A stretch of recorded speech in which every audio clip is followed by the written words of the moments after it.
নবম শ্রেণীর শিক্ষার্থীরা তোমাদের বার্ষিক পরীক্ষা 2024-এ ইতিহাস ও সামাজিক বিজ্ঞানে কিন্তু স্কুল প্রশ্ন নিয়ে হাজির হয়ে গেলাম। যাদের যে সকল স্কুলের প্রকাশনী থেকে প্রশ্ন হয়েছিল, অর্থাৎ অনেক স্কুলে কিন্তু পরীক্ষা হয়ে গেছে ইতিহাস সামাজিক বিজ্ঞান, তো বিশেষ করে যাদের প্রকাশনী থেকে হয়েছে তাদের কিন্তু এই প্রশ্নটি এসেছিল।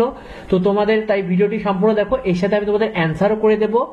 তো প্রথমেই এসেছিল নৈবিত্তিক 25 নম্বর। তো নৈবিত্তিক 25 নম্বরে দেখো একটি 1 মার্ক করে 15টা 15 মার্ক।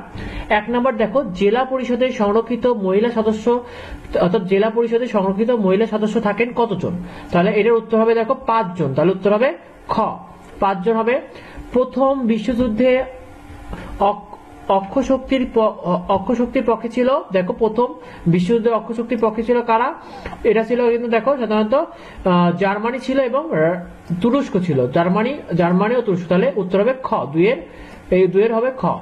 তারপর দেখো, দ্বিতীয় বিশ্বযুদ্ধের পর জাতিসংঘের একটি সহায়ক সংস্থা ইতিহাস লাভ করে যা বাংলাদেশ সহ বিশেষ শিক্ষা, বিজ্ঞান, সংস্কৃতি এবং টেকসই উন্নয়নের মাধ্যমে জীবন মান উন্নয়নের কাজ করছে। প্রেক্ষাপটে জাতিসংঘের কোন সহায়ক সংস্থার কথা বলা হয়েছে? দেখো এটা কিন্তু বলা হয়েছে ইউনেস্কো। ক নাম্বার, অর্থাৎ 3-এর ক হবে উত্তর। তারপরে দেখো, প্রেক্ষাপটে সংস্থাটি প্রতিষ্ঠিত হয় কত সালে? এই যে সংস্থাটি কত সালে প্রকাশিত, দেখো এটা হলো নভেম্বর, অর্থাৎ 16 নভেম্বর 1945 সালে কিন্তু এটা প্রতিষ্ঠিত হয়। বগুড়া জেলায় মহাস্থানগড় কোন জনপদের অংশ ছিল? দেখো বগুড়া জেলায় মহাস্থানগড় কিন্তু খ, পান্ডু জনপদের অংশ ছিল। কার নেতৃত্বে পাল বংশীয় রাজা দ্বিতীয় মহিপালকে হত্যা করে কৈবর্ত শাসন প্রতিষ্ঠিত করেছিল? দেখো উত্তর হবে কি? উত্তর হবে দেখো দিব্যবাক। ঠিক আছে, দিব্যবাক, এটা হলো ক হবে। তারপর দেখো, মানবাধিকার শব্দ ও ধারণার প্রথম প্রচার করেন কে? দেখো এই প্রচার করেছিল কিন্তু টমাস পেইন। ঠিক আছে, টমাস পেইন কিন্তু প্রচার করেছিল। জাতিসংঘ সাধারণ পরিষদ কত সালে সার্বজনীন মানবাধিকার গৃহীত হয়? দেখো এটা হবে কিন্তু খ, অর্থাৎ 1948 সালের 10 ডিসেম্বর। দেখো লাইলা খাতুন একটি প্রত্যয় সংস্থা সম্পর্কে জানতে পারে যা কোনো এলাকার স্থায়ীভাবে ভূমির উর্বরা শক্তি, গাছপালা হারিয়ে এবং জলবায়ু পরিবর্তনের কারণে মরুভূমির মতো পরিবেশ তৈরি করতে পারে। তো প্রেক্ষাপটে লাইলা কোন প্রত্যয় সম্পর্কে জানতে পেরেছে? দেখো এখানে উত্তর হবে দেখো অবশ্যই কিন্তু ক, উত্তর অর্থাৎ হলো মরুকরণ। আর উক্ত প্রত্যয়ের ফলে কি ঘটতে পারে? দেখো উক্ত প্রত্যয়ের ফলে কিন্তু ঘটতে পারে জমির উর্বরতা হ্রাস পাবে, গাছপালা হ্রাস পাবে এবং সাথে জলবায়ু পরিবর্তন হবে। অর্থাৎ সবগুলোই সঠিক। তারপরে দেখো, স্পুটনিক 1 স্যাটেলাইটটি মহাকাশে উৎক্ষেপণ করে কোন দেশ? দেখো এটা কিন্তু উৎক্ষেপণ করেছিল রাশিয়া। তাহলে উত্তর হবে গ, 11 গ। পাহাড়ি এলাকায় বা সমুদ্র উপকূলীয় এলাকায় কোন ধরনের বসতি দেখা যায়? শিক্ষার্থীরা এটা দেখো বিক্ষিপ্ত ভাবে, অর্থাৎ বিক্ষিপ্ত ধরনের বসতি দেখা যায়। চাহিদা রেখার বাম দিকে স্থানান্তরিত হয় কোন? চাহিদা রেখার বাম দিকে স্থানান্তরিত হয় কেন? দেখো চাহিদা রেখার বাম দিকে স্থানান্তরিত হয় হলো চাহিদা বৃদ্ধির জন্য। তাহলে উত্তর হবে চাহিদা বৃদ্ধির কারণে, ক হবে উত্তর।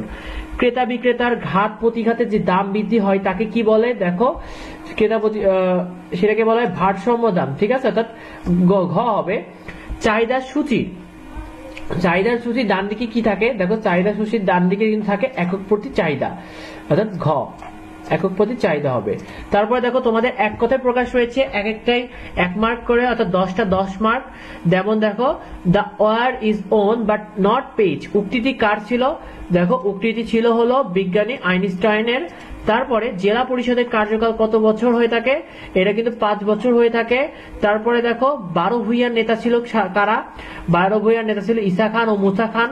তারপরে দেখো শিশু অধিকার সনদ কবে গৃহীত হয়? দেখো শিশু অধিকার সনদ গৃহীত হয় 1889 সালে নভেম্বর মাসে। তারপরে দেখো মানুষের মৌলিক চাহিদাগুলো কি কি? দেখো খাদ্য, বস্ত্র, বাসস্থান, স্বাস্থ্য, শিক্ষা, 5টি। GIS এর যাত্রা শুরু হয় কত সালে? দেখো 1854 সালে। তোমরা কিন্তু পরীক্ষায় ইউটিউব করে লিখবে। একজন ভোক্তার কোন দ্রব্য বা সেবার ক্রয় সিদ্ধান্ত নেয় কোন ধরনের অর্থনীতি অন্তর্ভুক্ত? এটা দেখো ব্যষ্টিক অর্থনীতি হবে। তারপরে দেখো বাজারের চাহিদা ও যোগানের পারস্পরিক ক্রিয়া প্রতিক্রিয়ার মাধ্যমে কি নির্ধারিত হয়? এটা দেখো ভারসাম্য দাম নির্ধারণ হয়। তারপরে দেখো চাহিদার রেখার ঢাল কি? দেখো চাহিদার রেখার ঢাল হলো ঋণাত্মক, তারপরে এবং আয় বৈষম্য সমাজে কি সৃষ্টি নষ্ট করে? দেখো আয় বৈষম্য কিন্তু সমাজে অর্থনৈতিক সমতা নষ্ট করে দেয়। আচ্ছা এবার দেখো সংক্ষিপ্ত প্রশ্ন, এক একটা 2 মার্ক করে 10টা থাকবে। যেমন দেখো ইউনিসেফের কি লক্ষ্যে কাজ করে, পৌরসভা কিভাবে গঠিত হয়, ফকির সন্ন্যাসী আন্দোলন কি, ভাষা আন্দোলন কি, CEDAW এর পূর্ণরূপ বা বাংলা অর্থ কি, তবে দেখো ক্ষত্রিয়দের কাজ কি, চারণভূমি কাকে বলে, আদমশুমারি কাকে বলে, সামষ্টিক অর্থনীতি কাকে বলে, মজুদ কাকে বলে। দেখো উত্তরগুলো তোমাদের যাতে লেকচার গাইড আছে 484 পেজে 484 পৃষ্ঠা 12 নম্বর উত্তর প্রশ্ন, 455 পেজে 22 নম্বর প্রশ্ন উত্তর, 468 ও 10 নম্বর প্রশ্ন উত্তর, 468 পেজের 16 নম্বর প্রশ্ন উত্তর, 479 পেজের এবং 479 পেজে 6 নাম্বারটা রয়েছে। 7 নাম্বারটা পাবে তোমরা 490 পেজে 3 নাম্বার, 491 পেজে 8 নাম্বারটা পেয়ে যাবে, 502 পেজে এবং 503 পেজে পেয়ে যাবে। এবার দেখো তোমাদের রচনামূলক প্রশ্ন হবে 5টি, যে কোনো 3টি উত্তর করতে হবে, এক একটাই 5 মার্ক করে 15 মার্ক। যেমন 1 নম্বর জাতিসংঘ কেন গঠিত হয়েছিল, তারপরে দেখো নীল বিদ্রোহ কি সফলতা লাভ করেছিল ব্যাখ্যা করো, সামাজিক স্তরের বিনাশে জাতি বর্ণের ভিত দুর্বলের কারণ ব্যাখ্যা করো। তারপরে দেখো 4 নম্বর শুল্ক অঞ্চলের ভূমির ব্যবহার ও আচ্ছাদনের পরিবর্তন ব্যাখ্যা করো এবং 5 নম্বর দেখো ইতিবাচক ও নেতিবাচক অর্থনীতির ধারণাটি সংক্ষেপে আলোচনা করো। দেখো এটার উত্তর কিন্তু তোমরা পেয়ে যাবে রচনামূলক 455 পেজে পেয়ে যাবে, লেকচার গাইডে 469 পেজে, 481 পেজ, 493 পেজ এবং 505 পৃষ্ঠায়।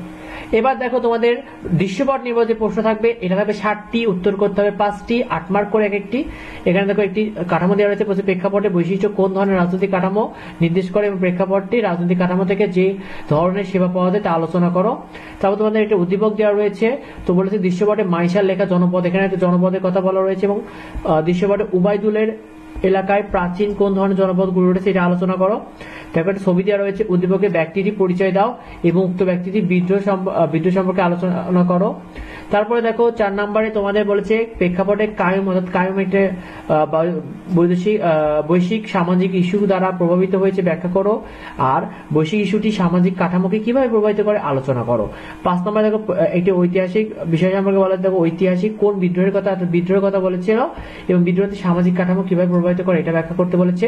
6 নম্বরে দেখো 2টা প্রেক্ষাপট দেওয়া রয়েছে, প্রেক্ষাপট 1-এ যে কাজটি করেছে সেটা কি কি পরিকল্পনা গ্রহণ করেছে, প্রেক্ষাপট 2-এ ছাত্রদের মধ্যে তালিকা তৈরি করো এবং 7-এ দেখো কি বলছে 7 নম্বর প্রশ্নে একটি প্রেক্ষাপট দেওয়া রয়েছে, বলেছে প্রেক্ষাপটে শিক্ষকের অর্থনীতি কোন দুটি দিককে সম্পর্কে আলোচনা করে এবং অর্থনীতি দুটি দিকে পার্থক্য আলোচনা করো।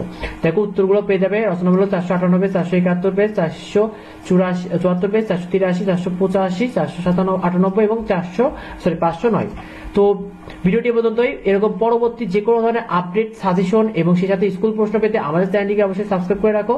সাবস্ক্রাইব করে রাখলে তোমার নোটিফিকেশনগুলো পেয়ে যাবে। তো দেখা হয় পরবর্তী ভিডিওতে, পরবর্তী আপডেটে। ধন্যবাদ সবাই।